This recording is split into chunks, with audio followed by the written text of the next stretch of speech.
चलिए आज हम शुरू करते हैं BSc second year minor physics का स्थिर चुंबकत्व का आज का हमारा नया टॉपिक है चुंबकीय पदार्थ। तो चलिए शुरू करते हैं।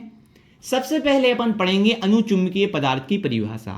तो ये क्या कहलाता है? यह पदार्थ चुंबकीय क्षेत्र की ओर दुर्बल रूप से आकर्षित होते हैं, चुंबकीय क्षेत्र की दिशा में चुंबकित हो जाते हैं। ये चुंबकीय क्षेत्र की अनुपस्थिति में अपना चुंबकत्व खो देते हैं। चुंबकत्व का कारण एक या एक से अधिक अयुग्मित इलेक्ट्रॉन होते हैं। अनुचुंबकीय पदार्थ क्या कहलाता है कि ऐसा पदार्थ यदि इसको क्या हो चुंबकीय क्षेत्र में रखा जाए तो पहले तो ये चुंबकीय क्षेत्र से दुर्बल रूप से आकर्षित होता है, मतलब बिल्कुल इनके बीच में बॉन्ड होता है, जो इनके बीच संबंध होता है वो बहुत ही कच्चा होता है। और दूसरी बात ये होती है कि अगर सपोज करो अपन ये चुंबकीय क्षेत्र अलग कर दें तो फिर ये क्या करते हैं कि जो ये पदार्थ है अपना चुंबकीय गुण क्या कर देता है, खो देता है। मान लो पहले जब चुंबकीय क्षेत्र है उपस्थित तो ये चुंबकीय माने गुण दर्शाएगा, लेकिन जैसे ही चुंबकीय क्षेत्र अलग किया तो वो चुंबकीय गुण नहीं दर्शाएगा। तो ये क्या कहलाते हैं? अनुचुंबकीय पदार्थ कहलाते हैं। और उदाहरण के लिए बात करें तो Fe3+, इसके बाद कॉपर 2+ और O2।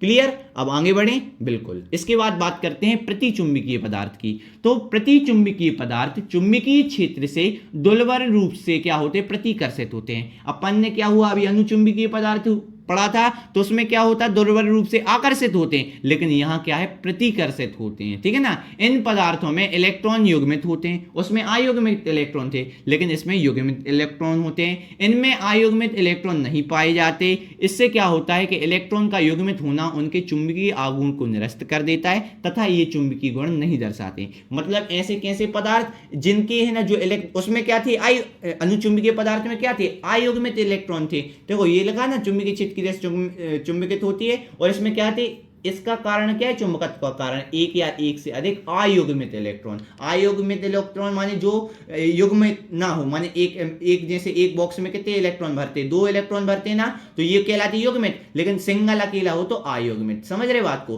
तो इसमें अयुग्मित इलेक्ट्रॉन होता है, इसके कारण ये अनुचुंबकीय पदार्थ चुंबकत्व दर्शाते हैं। लेकिन क्या होता है, प्रतिचुंबकीय पदार्थ में अयुग्मित इलेक्ट्रॉन नहीं पाए जाते, इसमें केवल और केवल युग्मित पाए जाते हैं, माने जोड़े में पाए जाते, और जोड़े में पाए जाते इसलिए कहा जाता है ये क्या कर देते, एक दूसरे को निरस्त, ये ऊपर वाला नीचे वाले को निरस्त कर देता है और चुंबकीय गुण नहीं दर्शाते। उदाहरण के लिए H2O, NaCl, H6S6, यानी ये हो गया अपना जल, ये हो गया सोडियम क्लोराइड और ये क्या हो गया, बेंजीन हो गया। ठीक है ना। इसके बाद आगे बढ़ें। बिल्कुल। अब बात करते हैं अगला जो है ना टॉपिक है अपना लोह चुंबकीय पदार्थ। क्या है? लोह चुंबकीय पदार्थ। तो लोह चुंबकीय पदार्थ के अचुंबकीय टुकड़े में डोमेन अनियमित रूप से अभिविन्यासित होते हैं और इनका चुंबकीय आघूर्ण निरस्त हो जाता है। मतलब मान लो सपोज करो ये एक कौन सा लोह चुंबकीय पदार्थ है, अभी इसमें क्या है, चुंबकीय जो टुकड़े हैं जो बीच में डोमेन की कहलाते, ये इस प्रकार से दर्शाते हैं, जो टुकड़े होते हैं वो इस प्रकार से कहीं भी अंड संड क्या हो रहे हैं, गति कर रहे हैं, घूम रहे हैं, किसी भी दिशा में है। लेकिन क्या होता है जब इसको चुंबकीय क्षेत्र में लाया जाता है, देखो ये लिखा था एक दूसरे को अभी निरस्त कर रहा है, लेकिन जब पदार्थ को चुंबकीय क्षेत्र में रखने पर सभी डोमेन चुंबकीय क्षेत्र की दिशा में अविन्यासित हो जाते हैं। या अगर चुंबकीय क्षेत्र की दिशा इस ओर है ना तो ये वाले जो जब अपन इसको चुंबकीय क्षेत्र में डालते हैं ना तो पता है वो कैसे हो जाते हैं, बिल्कुल एक ही दिशा में हो जाते, इस प्रकार से हो जाते हैं। समझ में आया? देखो क्या है, लोह चुंबकीय पदार्थ वे कहलाते हैं जिनके डोमेन चुंबकीय क्षेत्र की अनुपस्थिति में यहां वहां किसी भी दिशा में अभिविन्यासित होते हैं और एक दूसरे के आघूर्ण को क्या कर देते हैं, निरस्त कर देते हैं। किंतु यदि अपन चुंबकीय क्षेत्र लगा दें तो फिर ये जो डोमेन होते हैं वो चुंबकीय क्षेत्र की दिशा में हो जाते हैं। तो देखो एक ही दिशा में हो गए ना, तो इस प्रकार से होता है। फिर क्या होता है, यदि अपन चुंबकीय क्षेत्र को हटा भी दें, जैसे अनुचुंबकीय पदार्थ में क्या हुआ था कि चुंबकीय क्षेत्र में लाए तो वो एक विन्यासित हो गए, लेकिन अपना चुंबकत्व गुण दिखाने लगे, लेकिन अगर चुंबकीय क्षेत्र अपन अलग कर दिया था ना तो उन्हें अपना चुंबकत्व खो दिया था। लेकिन जो लोह चुंबकीय पदार्थ होते हैं वो ऐसा नहीं करते। देखो पहले तो अविन्यासित थे, आए वाए कहीं भी दाएं किसी भी दिशा में थे, लेकिन फिर क्या हुआ, जब इसको चुंबकीय क्षेत्र में रखा तो वो सीधे एक दिशा में हो गए। अब मान लो अगर चुंबकीय क्षेत्र हटा भी दिया जाए ना तो भी वो अपने जो गुण है ना चुंबकीय गुण प्रदर्शित करेंगे। देखो वही बोला इसने कि क्या होता है, पदार्थ को चुंबकीय क्षेत्र में रखने पर डोमेन चुंबकीय क्षेत्र की दिशा में अभिविन्यासित हो जाते हैं और प्रबल चुंबकीय प्रभाव उत्पन्न करते हैं। कैसा? प्रबल चुंबकीय प्रभाव उत्पन्न करते हैं। किंतु चुंबकीय क्षेत्र को हटा देने पर भी डोमेन का क्रम बना रहता है और लोह चुंबकीय पदार्थ स्थायी चुंबक बन जाते हैं। किस प्रकार बन जाते हैं? देखो, अगर विद्युत क्षेत्र चुंबकीय क्षेत्र हटा भी दें तो भी वो अब बन गए एक प्रकार से डोमेन इस प्रकार अभिविन्यासित हो गया, तो अब वो ऐसा ही रहेगा और एक प्रबल स्थायी चुंबक की भांति व्यवहार करेगा। उदाहरण के लिए बात करें लोहा, निकेल, कोबाल्ट, ठीक है ना। और डोमेन देखो इस प्रकार से विन्यासित हो जाते, ऊपर की ओर दिख रहा है, ये ऊपर की ओर दिख रहा है, इस प्रकार से विन्यासित, जैसे ये बताया ना। तो या तो इस प्रकार से बना सकते हो चित्र या फिर इस प्रकार से बना सकते हो, जो भी आपको उचित लगे, ठीक है ना। चलिए अब हम बात करते हैं एसी मोटर के बारे में। तो इसके पॉइंट पहला क्या है?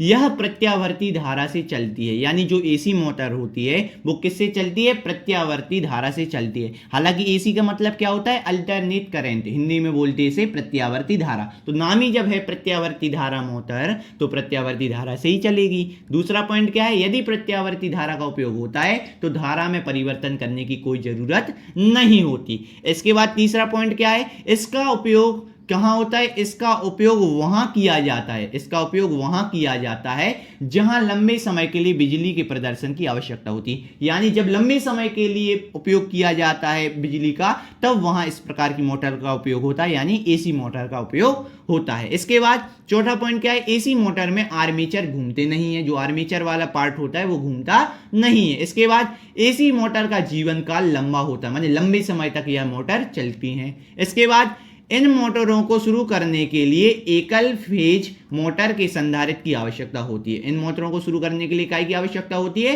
एकल फेज मोटर के संधारित्र की आवश्यकता होती है। इसके बाद सातवां पॉइंट क्या है? कि यह मोटर एकल फेज तथा त्रिक फेज सप्लाई दोनों में चल सकती है, दोनों में चल सकती है। और आठवां पॉइंट क्या है? इनका उपयोग मुख्य रूप से औद्योगिक स्तर पर किया जाता है। कहां किया जाता है? औद्योगिक स्तर पर इनका उपयोग किया जाता है। क्लियर? आगे बढ़े? बिल्कुल। अब बात करते हैं डीसी मोटर, यानी डायरेक्ट करंट, यानी दिष्ट धारा, ठीक है ना। तो पहला पॉइंट क्या है? यह दिष्ट धारा से चलती है, नाम ही है डीसी, तो दिष्ट धारा से चलती है। दूसरा क्या है? एसी से डीसी में रूपांतरण की आवश्यकता होती है। एसी से काय में? डीसी में रूपांतरण की आवश्यकता क्या होती है? इसमें होती है। इसके बाद इनका उपयोग वहां किया जाता है जहां मोटर की गति को बाहरी रूप से नियंत्रित करने की आवश्यकता होती है, माने बाहर से जब नियंत्रित करने की आवश्यकता होती है तब इनका उपयोग किया जाता है। चौथा, डीसी मोटर में आर्मेचर, इसमें यहां गलत लिख गया है, इसे यहां लिखना है आर्मेचर। क्या लिखना है? आर्मेचर।